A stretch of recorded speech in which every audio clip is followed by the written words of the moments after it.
Bonjour et bienvenue dans cette vidéo qui est aujourd'hui consacrée aux suites alphanumériques. Procédons au sommaire. Dans un premier temps, et comme souvent, nous allons vous présenter le concept des suites alphanumériques. Puis, dans un second temps, nous allons vous expliquer comment se préparer à cette épreuve. Et enfin, dans un dernier temps, nous allons vous présenter les différentes suites alphanumériques sur lesquelles vous pouvez tomber le jour du concours. Commençons donc par vous présenter cette sous-épreuve des tests d'aptitude. Les suites alphanumériques sont un grand classique des tests d'aptitude au concours IPSI. Elles vont se composer à la fois de chiffres et/ou de lettres.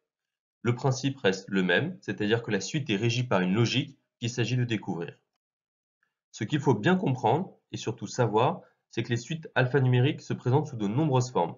Vous pouvez trouver seulement des chiffres et/ou des lettres qui peuvent être parfois entre parenthèses et vous pouvez même dans certains cas tomber sur des mots complets. Dans cette deuxième partie, nous allons vous montrer comment se préparer à cette épreuve. S'il y a bien une chose qu'il faut que vous reteniez pour cette épreuve, c'est la méthode EJOTI. L'objectif de cette méthode, c'est de pouvoir transposer rapidement une lettre en son rang dans l'alphabet. Ainsi, vous devez connaître par cœur le tableau suivant. Comment l'interpréter? Dans l'alphabet, la lettre E correspond au 5e rang, la lettre J au 10e rang, la lettre O au 15e rang, la lettre T au 20e rang et la lettre Y au 25e rang. Ainsi, si je cherche le rang de la lettre G, comme je sais qu'il se trouve 2 rangs après E, je fais 5 plus 2, 7. Ainsi, la lettre G se trouve au 7e rang. Cela m'a permis d'aller beaucoup plus vite. Un petit conseil, avant de commencer l'épreuve, notez sur une feuille de brouillon le tableau ci-dessus, cela vous fera gagner du temps. Comment résoudre une suite alphanumérique? Dans un premier temps, faites attention à ce que vous recherchez. Est-ce une lettre ou un nombre? Puis, traitez séparément les lettres et les nombres. Essayez de déceler une logique et testez-la. Si aucun lien n'apparaît, considérez alors les nombres et les lettres ensemble. De la même manière, essayez de trouver une logique et testez-la. Si après toutes ces tentatives, aucune logique ne vous semble évidente, focalisez-vous de nouveau sur les nombres ou sur les lettres. Il y a certainement une signification indépendante de tout raisonnement logique. Par exemple, vous pouvez avoir affaire à des mois de l'année, à des jours de la semaine, ou à des mots appartenant au même champ lexical, etc., etc. Dans cette troisième partie, nous allons vous parler des différentes suites alphanumériques sur lesquelles vous pouvez tomber. Dans un premier temps, vous pouvez avoir affaire à des logiques similaires entre les lettres. Dans ce cas, les séries fonctionnent de la même manière que les séries de nombres. Une logique arithmétique, c'est-à-dire une logique d'addition, de soustraction, de produit ou de quotient, va exister entre les différentes lettres. Et cette logique est constante. Procédons à un exemple. Regardez cette série. À première vue, pas facile de déceler une logique. Cependant, si, en utilisant la méthode EJOTI, vous transposez chaque lettre en son rang dans l'alphabet, tout se débloque. Vous obtenez la série suivante, 4, 7, 10, 13 et le nombre recherché. On voit donc qu'entre chaque chiffre nombre, on ajoute 3. La lettre qui se situe 3 rangs après la lettre M est P.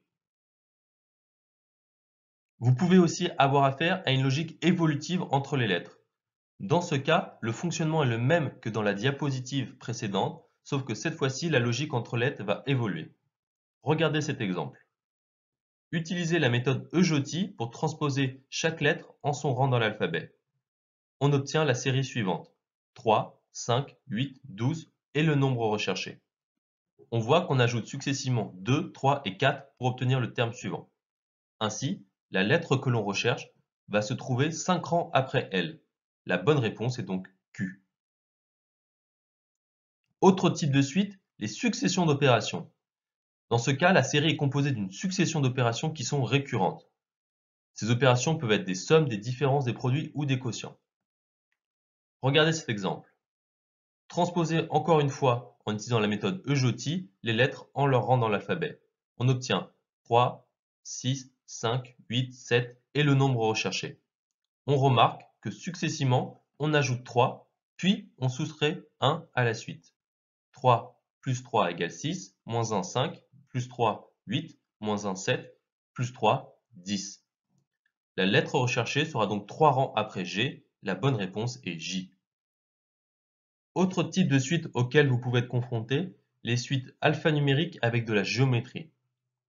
Dans ce cas, la logique n'est pas arithmétique mais géométrique. Rotation, répétition de lettres, symétrie centrale ou axiale, etc., etc. Regardez cet exemple. On remarque l'existence d'une symétrie centrale au niveau de la lettre F, ici, et comme ceci. La réponse sera donc la symétrie de ce nombre-là. La bonne réponse est donc 5BA. Autre exemple. On remarque que la deuxième lettre ou le deuxième chiffre de chaque triplet est répété 2 fois.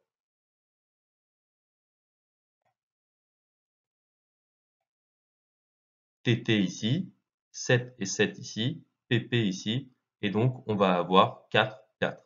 La bonne réponse est donc O, 4, 4. Dernier type de suite auquel vous pouvez être confronté, les suites de lettres et de chiffres. Dans ce cas, l'énoncé vous propose le plus souvent une correspondance entre les lettres et les chiffres. Vous avez ici affaire à un code. Ce qu'il faut bien retenir, c'est que les possibilités de codage sont quasi infinies. Ainsi, pour vous, la seule manière de vous préparer, c'est de maîtriser par cœur vos correspondances entre les lettres et les chiffres, grâce à la méthode EJOTI, et de tester le maximum de combinaisons possibles. Regardez cet exemple. Dans ce cas, on constate que A correspond au chiffre 9. Entre J et A, il existe 10 lettres d'écart, d'où le fait que J soit associé au nombre 19. De même, entre J et M, il existe 3 rangs d'écart, d'où le fait que M soit associé au nombre 22. La lettre V est située 9 rangs après M, donc le nombre recherché est 22 plus 9, c'est-à-dire 31. Merci d'avoir suivi cette vidéo consacrée aux suites alphanumériques. N'oubliez pas le plus important, maîtrisez la correspondance entre les lettres et les chiffres et surtout entraînez-vous, entraînez-vous, entraînez-vous.